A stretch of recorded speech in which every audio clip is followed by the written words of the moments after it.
আসসালামু আলাইকুম। আজকে আমি আপনাদের সাথে শেয়ার করব সরষে ইলিশ রেসিপি। আপনারা যারা ইলিশ মাছ খেতে পছন্দ করেন তারা চাইলে কিন্তু আজকের আমার এই রেসিপি ফলো করতে পারেন। আর এইভাবে একবার ইলিশ মাছ রান্না করে খেলে আপনাদের কিন্তু বারবার খেতে ইচ্ছে করবে। আর আজকের এই সরষে ইলিশে কিন্তু আমি হালকা মশলাও ব্যবহার করছি। তো আশা করি আজকের রেসিপি শুরু থেকে শেষ পর্যন্ত থাকবেন। তো আজকের এই সরষে ইলিশ রান্না করার জন্য আমি এখানে নিয়ে নিছি 6 পিস ইলিশ মাছ।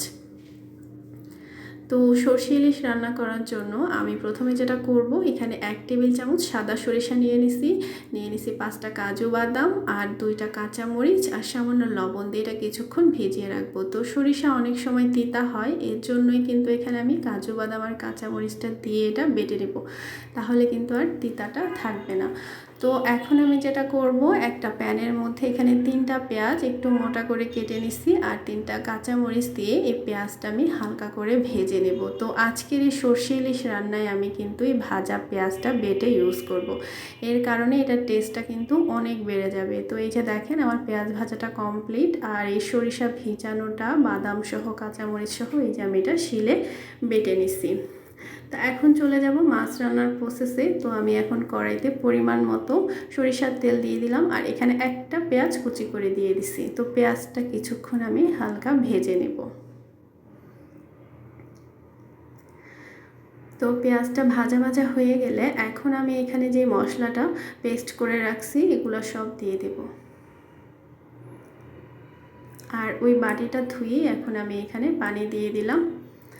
আর আজকের এই সরষে ইলিশ রান্নায় আমি কিন্তু রসুন বাটা আর সামান্য জিরার গুঁড়া ব্যবহার করব। তো অনেকে আপনারা সরষে ইলিশে কিন্তু এই রসুন বাটা জিরার গুঁড়া ব্যবহার করেন না, তো এটা দিলে টেস্টটা চেঞ্জ হয়ে যাবে। এই কারণে কিন্তু পরিমাণ মতো দিলে এর টেস্টটা তো চেঞ্জ হয় না, বরঞ্চ আরও অনেক মজা হয়। তো আমি এখানে পরিমাণ মতো মরিচের গুঁড়া, হলুদের গুঁড়া দিয়ে দিছি আর হাফ চা চামচ হচ্ছে জিরার গুঁড়া আর রসুন বাটা দিছি। তো এটা মশলাটা দিয়ে এখন আমি এটা ভালো মতো কষাবো।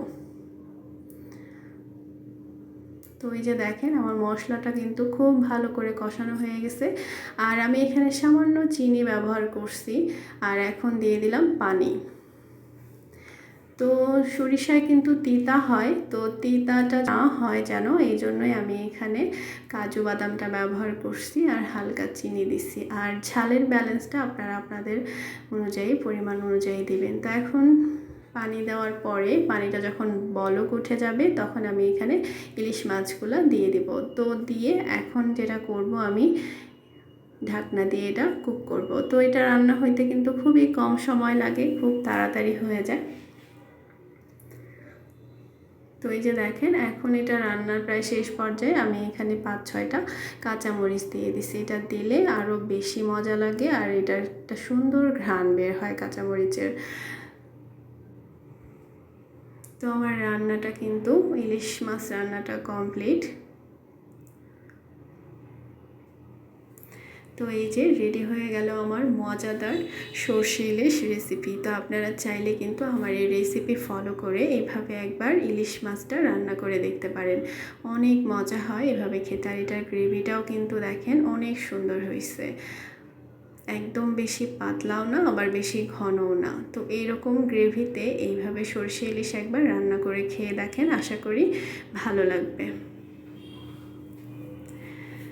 তো আমার আজকের এই রেসিপি আপনাদের কাছে কেমন লাগলো লাইক কমেন্ট শেয়ার করে জানাবেন, আর রেসিপি ভালো লাগলে সাবস্ক্রাইব করে চ্যানেলের পাশে থাকবেন। আল্লাহ হাফেজ।